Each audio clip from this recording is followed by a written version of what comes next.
तमाम बकवास पर आपको खुश आमदीद।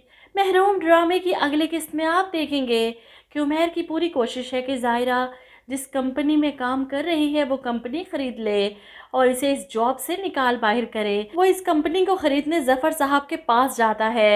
ऐसे में ज़फ़र साहब इसे जलील करके अपने ऑफिस से निकाल देते हैं कि तुम्हें किसी सूरत में ये कंपनी नहीं दूंगा। तुम्हारे बाप ने अपनी छोटी सोच जो तुम्हारे जहन में डाल रखी है, इससे निकल आओ, सुधर जाओ।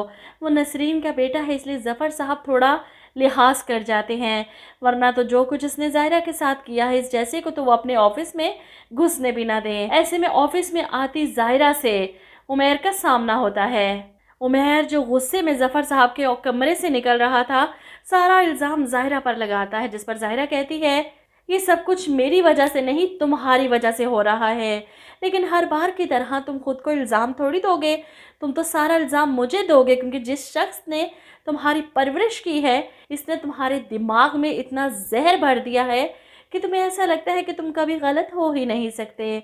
और रही बात पछताने की, तो तुम्हारी वजह से मैं इतना पछता चुकी हूँ कि अब मज़ीद कोई गुंजाइश नहीं बची। वो ज़ाहिरा से इतनी बातें सुनने के बाद गुस्से में ऑफिस से निकलता है, अपनी गाड़ी में जाकर बैठता है। अब इस वक्त ज़ोया इसे देख लेती है ज़ाहिरा के ऑफिस से निकलते हुए। ये सब तो इससे बर्दाश्त नहीं होता। उमैर घर पहुंचता है तो ज़ोया इसका गिरेबान पकड़ लेती है इससे सवाल करने के लिए। उमैर पहले ही ज़ाहिरा की वजह से गुस्से में था, ऊपर से ज़ोया की बातें। वो चिल्लाता है हुआ क्या है, जिस पर ज़ोया कहती है कब से चल रहा है ये सिलसिला तुम्हारे और ज़ाहिरा के दरमियान। उमैर हैरान, क्या मतलब, कौन सा सिलसिला? जिस पर ज़ोया चिल्लाती है बनो मत, मैंने खुद अपनी आंखों से तुम्हें ज़ाहिरा के ऑफिस से निकलते देखा है। जिस पर उमैर को भी गुस्सा आ जाता है, अपनी बकवास बंद करो अभी और चली जाओ यहाँ से। जिस पर ज़ोया कहती है तुम मुझे छोड़ने वाले हो ना, क्योंकि मैं माँ नहीं बन सकती, तुम ज़ाहिरा को वापस लाने वाले हो ना। मैं अच्छी तरह से जानती हूँ तुम्हारी नीयत ख़राब हो चुकी है, ज़ाहिरा बहुत पसंद आ गई है तुम्हें, इसे घर वापस लाने वाले हो। क्या कमी है मुझे, क्या कमी है? मैं माँ नहीं बन सकती ना, यही वजह है ना? ये सब कुछ तुम्हारे बाप ने तुम्हारे दिल में भरा है ना? बताओ बताओ ना, ये तुम्हारा बाप तुम्हारे कान भरता है। वो इसका गिरेबान पकड़कर झंझोड़ती है, कहाँ जा रहे हो, तुम मुझे छोड़कर नहीं जा सकते। वो पागलों की तरह इस पर झपट पड़ती है, तुम मुझे छोड़कर नहीं जा सकते, जितनी भी कोशिश कर लो मुझसे दूर नहीं जा सकते, मुझे छोड़ नहीं सकते, मैं तुम्हें जाने नहीं दूंगी। उमैर इसका पागलपन देखकर हैरान रह जाता है। छोड़ो मुझे, पीछे हटो, पागल हो गई हो तुम। वो इसे धक्का देकर पीछे हटाता है। वो चीखती चिल्लाती रह जाती है और वहीं ज़मीन पर बैठकर सर पकड़कर रोती है।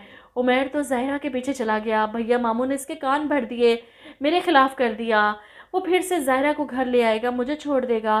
भैया मामू आपको तो मैं नहीं छोड़ूंगी, आपने मेरे साथ जो किया ना, आपको मैं नहीं छोड़ूंगी, बदला लेकर रहूंगी। वहीं मीर जाहिद को तो पता ही नहीं कि हो क्या रहा है।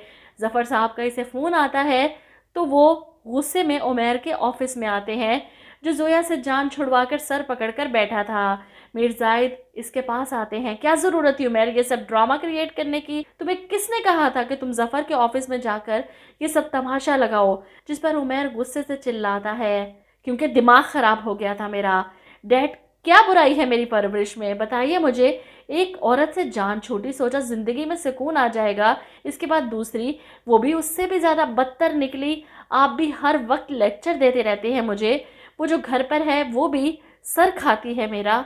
मीर जाहिद को तो तरस नहीं आ रहा अपने बेटे पर, इसे इतना ज़्यादा जहनी बीमार कर दिया है सिर्फ इस वजह से कि ये जायदाद और इनका बेटा इनकी मुट्ठी में रहे।